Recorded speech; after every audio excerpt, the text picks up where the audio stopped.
ਚੱਲੇ ਹੋ ਠੀਕ ਹੈ ਚੱਲੇ ਪਰ ਤੇ ਵੱਡੇ ਕੱਪੜੇ ਦਾ ਭਰਾਵਾ ਦੇਖਣਾ ਲੱਗਣਗੇ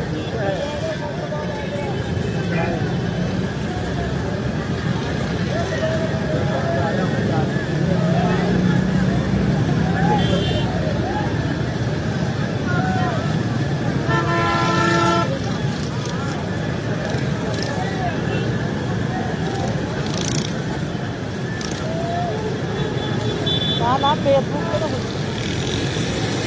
ਨਾ ਇਹ ਕੱਖ ਨਾ ਕਹੀ ਜਾਈ ਰੇ ਪਾਕਿਸਤਾਨ ਰੇ ਚੱਲ ਆ ਯਾਰ ਚੱਲ ਚਲੋ ਚੱਲ ਚਲੋ ਜੀ